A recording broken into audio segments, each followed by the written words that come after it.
La tierra aún estaba húmeda bajo mis sandalias. No me había quitado el abrigo. Bueno, en realidad, el abrigo de Arturo. Todavía olía a cedro y tabaco de pipa, lo poco que quedaba de él, después de que todo lo demás fuera enterrado. Coloqué la carpeta con cuidado sobre la mesa, mis dedos rozando los bordes como si pudiera lastimarla. Sebastián no esperó. Solo pasa a la parte donde nos quedamos con la casa, dijo, señalando la carpeta como si le molestara su existencia. Su corbata seguía torcida desde el funeral, no por luto, sino por descuido. Su voz era firme, como si estuviera en una junta a la que llegaba tarde.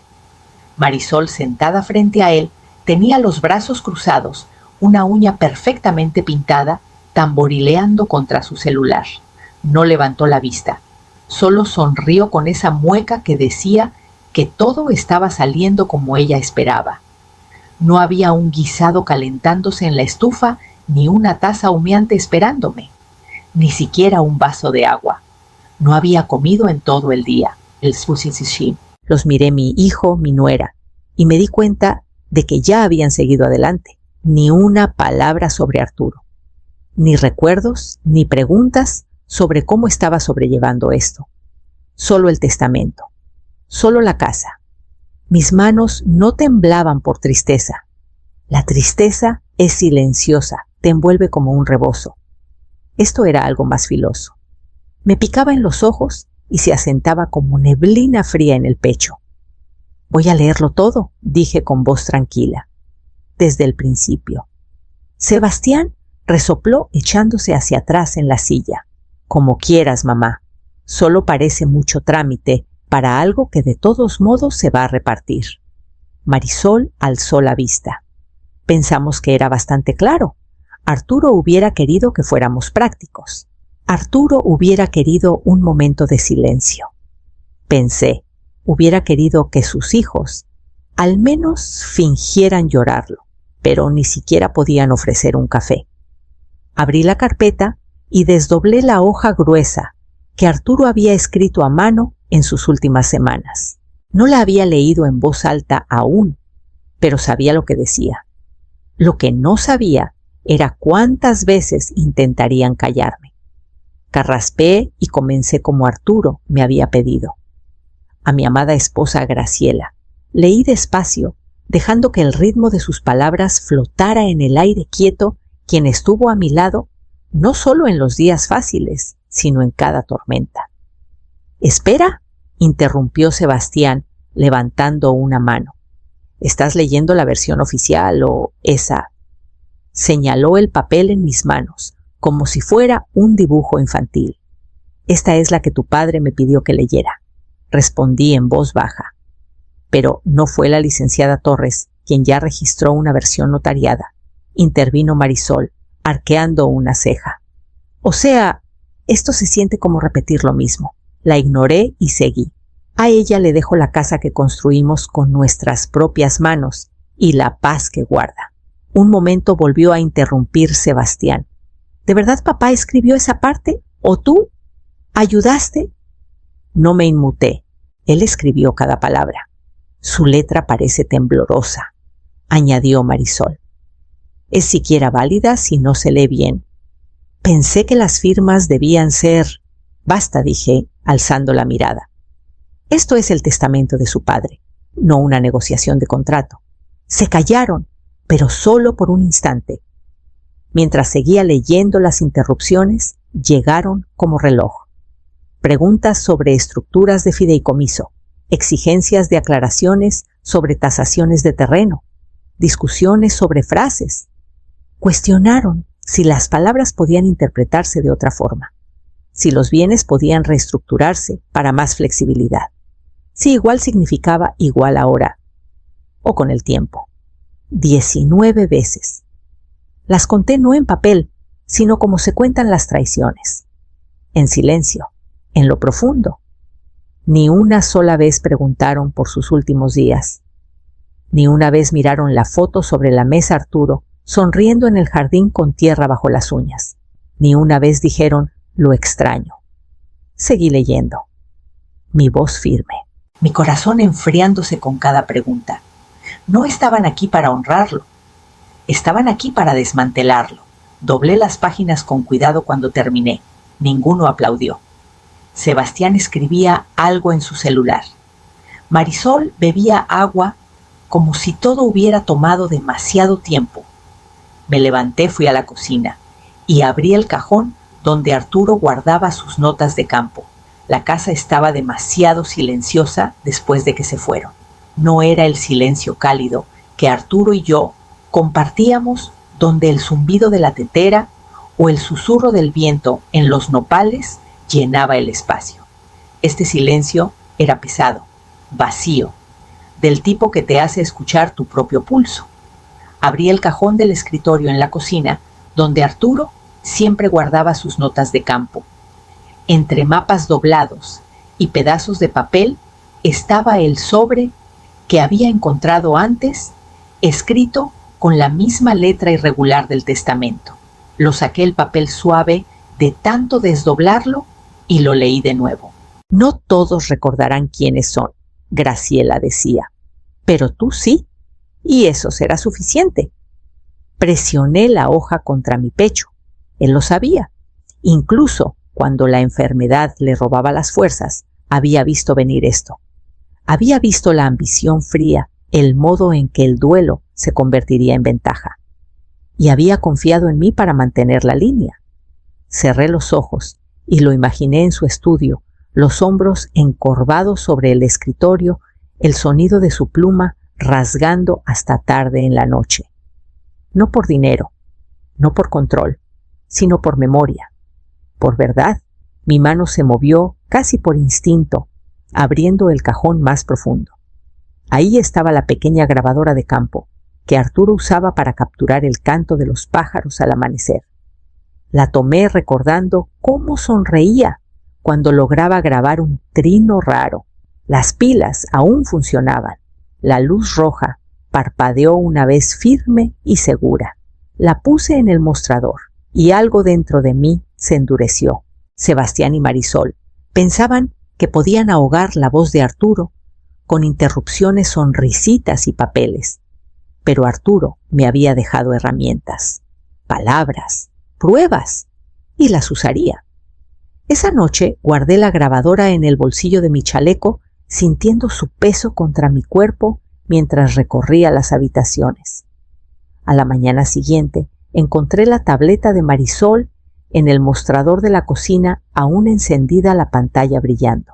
No quería fisgonear, pero el título me atrapó antes de que pudiera apartar la mirada. Pacificación materna, fase 1.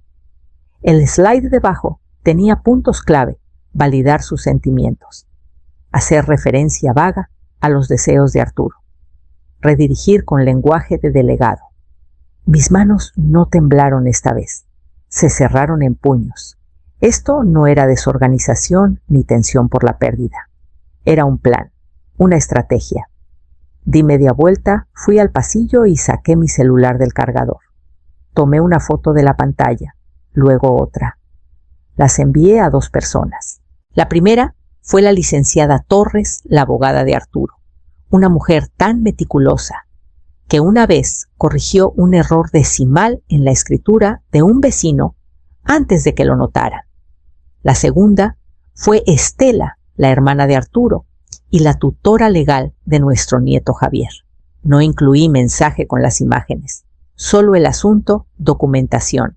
1 hora después, Sebastián me reenvió un correo que había enviado a un consultor. Olvidó borrar el historial. La propiedad, especialmente el acantilado y el bosque oriental, tiene un potencial enorme como activo delegado si logramos superar la restricción de preservación. Mi madre es sentimental, pero será manejable con paciencia y estrategia. Ver plan adjunto. Lo leí 3 veces. Esa frase, activo delegado, me supo a óxido. Ese bosque guardaba las cenizas del padre de Arturo. Ese acantilado era donde me propuso matrimonio. Nada de eso era estrategia. Nada de eso les pertenecía para marcarlo como marca. Pero para ellos yo era solo un obstáculo. una complicación que sortear. No habían venido a despedirse de Arturo. Habían venido a desmantelarlo pedazo por pedazo hasta que no quedara más que ingresos potenciales. Guardé mi celular en el bolsillo y salí al porche. La mañana era fresca, suave con neblina, y la vi deslizarse sobre las colinas que alguna vez recorrimos juntos. Ellos pensaban que estaban planeando, pero yo ya había comenzado. Esperaron hasta después del almuerzo. Estábamos en el comedor donde Arturo solía tomar siestas después de sus caminatas. El aire olía ligeramente a romero de la maceta que tenía en la ventana. Sebastián carraspeó y deslizó una carpeta por la mesa como si estuviera cerrando un trato de negocios. Pensamos que esto sería lo más fácil para todos, dijo con demasiada naturalidad. Es solo una transición de patrimonio simplificada, todo limpio, sencillo, sin dolores de cabeza por el juicio sucesorio. Abrí la carpeta. El título era frío corporativo. Acuerdo de optimización del legado Montenegro. 2 firmas ya marcaban la parte inferior, la de Sebastián y la de Marisol. La mía era la última línea en blanco. La sección en negritas al centro era lo que realmente querían, el 70% del control asignado a los cobeneficiarios, Sebastián Montenegro y Marisol Montenegro, tras la liberación materna. Liberación materna. Como si yo fuera un marcador temporal, como si los años de sudor de Arturo, los recuerdos en estas vigas, las noches junto al fogón, estuvieran esperando ser liberados. Leí cada línea. Luego cerré la carpeta. Lo pensaré, dije en voz baja. Marisol abrió la boca lista para soltar su discurso, pero algo en mi tono la detuvo. Sebastián se recostó como si ya hubiera ganado. Me levanté, salí sin decir más y me dirigí al estudio de Arturo. La luz entraba por las cortinas de encaje como siempre. Abrí el escritorio de tapa corrediza con suavidad, con reverencia. Adentro estaban sus bocetos, ideas, a medio terminar, para comederos de pájaros que nunca construyó, su pluma favorita cerrada, un mapa de la propiedad doblado en octavos. Metí la mano bajo la bandeja y saqué el sobre que solo había visto una vez poco después de su diagnóstico, la cláusula fundacional verdadera, escrita a máquina, firmada y sellada por Arturo, con el sello notarial de la licenciada Torres. Detallaba su intención de colocar la casa, el bosque circundante y el taller en una fundación benéfica privada tras su fallecimiento, una enmienda diseñada para protegerlos de la liquidación o división. Me la había dejado por si sus hijos olvidaban. Lo desdoblé, lo puse plano y respiré lento, firme. La licenciada Torres llegó exactamente a las 10 en punto, su presencia tan impecable como su saco negro. La recibí en la puerta y le di un apretón de manos firme, sin temblores esta vez. Sus ojos recorrieron mi rostro, leyendo más de lo que dije en voz alta. «Están en el comedor», dije. Ella asintió una vez. «Empecemos». La grabadora ya estaba en su lugar bajo una servilleta de lino doblada junto a mi vaso. El viejo micrófono de campo de Arturo, reutilizado, su luz roja firme e invisible. Tomé asiento y alicé las páginas del testamento en mi regazo, mis dedos rozando la firma de Arturo como un ancla. Sebastián ya estaba hablando. Solo pienso que deberíamos empezar con los activos, la situación de liquidez. Entre más pronto sepamos que es flexible, más fácil será avanzar. La licenciada no se inmutó. Procederemos conforme a las directivas finales de Arturo Montenegro, señor Montenegro. Hay una secuencia clara. Marisol se inclinó hacia adelante. ¿Y si algunas de esas directivas pudieran, digamos, modernizarse? Tenemos un concepto para un retiro de bienestar y con solo una parte de los fondos podríamos, no dijo la licenciada sin más. El silencio que siguió fue cortante.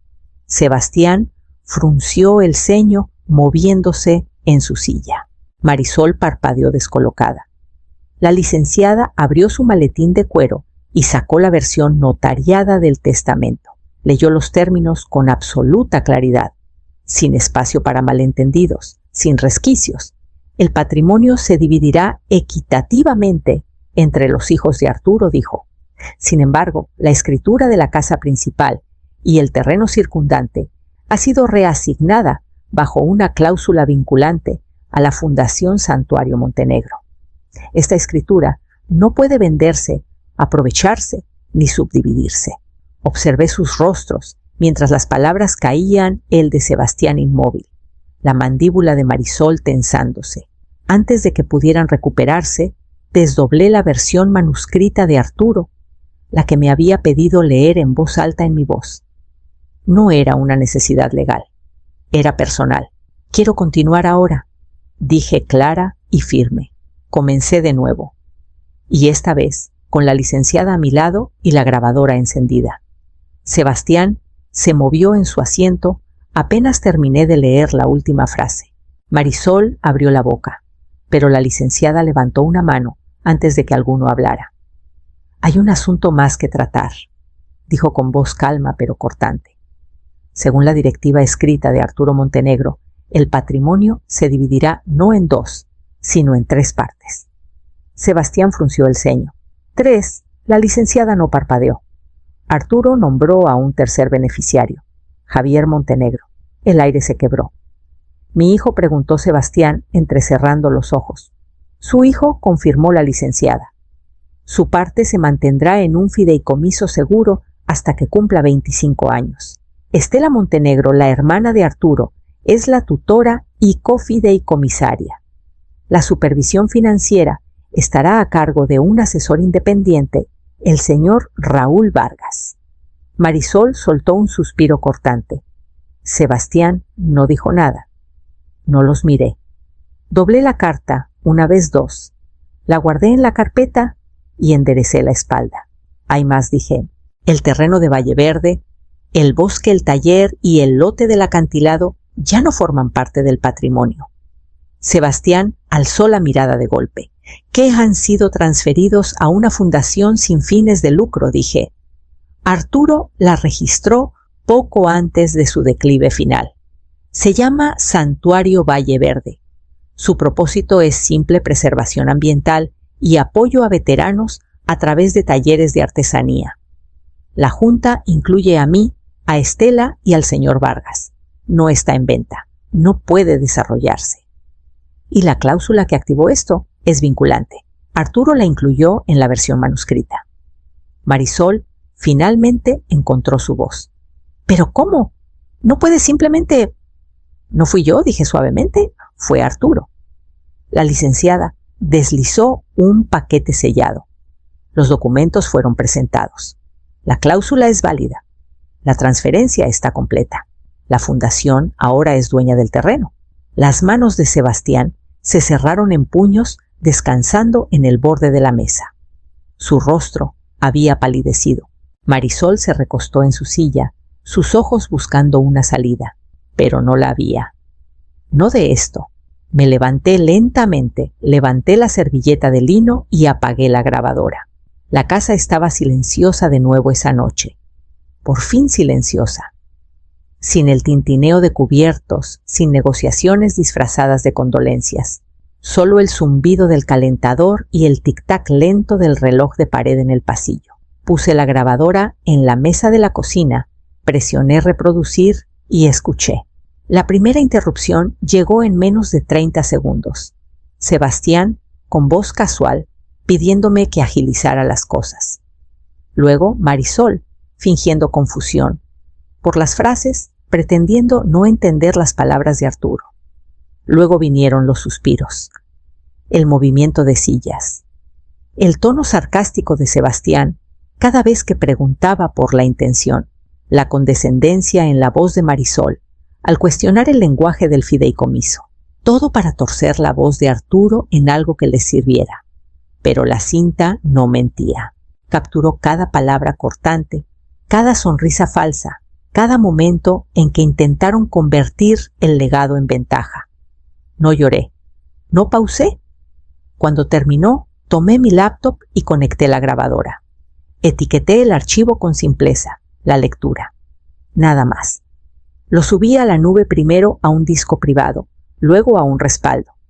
Copié el enlace. Lo envié a la licenciada Torres, a Estela y al señor Vargas, el fideicomisario. Sin explicaciones, sin comentarios, solo el archivo. Lo escucharían por sí mismos. Escucharían las palabras de Arturo y cómo fueron tratadas. La verdad no necesitaba un discurso, solo necesitaba preservarse. Cerré la laptop, guardé la grabadora y la devolví al estante. Luego preparé un té. Me senté junto a la ventana donde Arturo solía leer el periódico. Afuera, la noche era oscura y limpia. En algún lugar entre los árboles, un tecolote ululó una vez firme seguro. Sentí ese canto asentarse en mi pecho. Y entonces tomé mi celular e hice la llamada que había estado esperando hacer. No estaba en la lista de invitados, pero cuando tu hijo llama a tu hogar una oportunidad de crecimiento, no esperas una invitación. Habían rentado un salón privado en la casona de San Miguel. Manteles blancos, velas importadas, vino enfriado a la perfección. Reconocí algunas caras personas que alguna vez brindaron por el retiro de Arturo. Los demás eran desconocidos, con trajes a medida, zapatos lustrados y ojos entrenados para detectar ventajas no legados. Sebastián estaba de pie al frente de la mesa, la mano sobre un montón de carpetas brillantes. Marisol manejaba el proyector ya en medio de su presentación. Retiro Montenegro, lanzamiento fase 1, proclamaba la pantalla. Nadie alzó la vista cuando entré. No hasta que saqué una silla al fondo y puse mi mano suavemente sobre la mesa de encino. Hay silencios que avergüenzan. Este cortó. Solo diré esto una vez comencé con voz firme y calmada. Desde la semana pasada, la escritura del Bosque y el taller de Arturo ha sido transferida legalmente. Ahora pertenece a una fundación sin fines de lucro permanente llamada Santuario Valle Verde. Dejé que el nombre resonara. Algunos invitados se miraron. El rostro de Sebastián se endureció. Marisol parpadeó demasiado rápido. Esta fue la decisión de Arturo. La escucharon. Ambos decidieron ignorarla. La cláusula es vinculante y ya se ejecutó. Metí la mano en mi bolso y puse la carta de la licenciada Torres sobre la mesa notariada fechada inconfundible. Un documento legal que confirmaba la transferencia, la supervisión de la Junta y la activación de las instrucciones finales de Arturo. Pueden terminar su presentación, dije en voz baja, pero no habrá terreno, ni estructuras, ni nombre para vender. Los nudillos de Sebastián blanquearon. Marisol tomó un respiro lento y regular. Detrás de ellos el nombre de Arturo brillaba en la pantalla reducido a un logotipo. Me levanté. Mi silla no hizo ruido. Pero antes de irme, metí la mano en el bolsillo de mi chaleco y puse algo en el centro de la mesa, la grabadora, ya reproduciendo. Lo bastante fuerte para que cada voz en la sala la escuchara. Las interrupciones de Sebastián, las sonrisitas de Marisol, su desprecio cristalino. No esperé sus reacciones. El único sonido a mis espaldas fue el legado de Arturo, resonando en sus propias voces, y no miré atrás. A la mañana siguiente, la casa estaba quieta, sin el arrastre de ruedas de maletas en el piso, sin suspiros en el pasillo, sin el aroma del café de Marisol, ni el murmullo sordo de las llamadas de trabajo de Sebastián filtrándose en las paredes. Solo silencio. Se habían ido. Encontré un ramo marchito en el mostrador, azucenas blancas, ya cafés en los bordes. Unos correos sin abrir en la computadora familiar marcados como urgente. Uno era de un contacto inmobiliario, otro de un consultor de marca. No los abrí. El aroma de su vela de sándalo aún flotaba en la sala como una capa de arrogancia. Abrí las ventanas de par en par. El miércoles llegaron los primeros veteranos, 3 de ellos. Hombres marcados por cosas de las que no hablaban, pero que llevaban en el rostro. Manos callosas. ojos callados. Uno se detuvo afuera del taller, el viejo espacio de Arturo, ahora limpio y listo con las herramientas ordenadas. Pasó la mano por el borde del banco de trabajo y asintió para sí mismo. Luego me miró. ¿Le hubiera gustado esto?, dijo con voz baja. Sentí mi pecho apretarse. No de tristeza, ya no, sino de un saber tranquilo. Después de que se instalaron, caminé hasta el borde del bosque. El bastón de Arturo estaba en mi mano, el que tenía un halcón tallado en la punta su pico suavizado por su pulgar. Los árboles seguían como siempre, con los brazos alzados al cielo, inmóviles, intocados, inquebrantables. Pasé por el tocón cubierto de musgo donde Arturo solía sentarse a anotar cantos de pájaros, por el sendero gastado que llevaba al claro del norte. El aire olía a pino y tierra húmeda, a memoria y regreso. Cerré los ojos y respiré hondo. Sin discurso de victoria, sin venganza, solo paz. Me quedé un largo rato en ese silencio. Y por primera vez en meses sentí el peso deslizarse de mis hombros, no porque hubiera ganado algo, sino porque había protegido algo. El bosque de Arturo sobreviviría al ruido. Y yo creo también.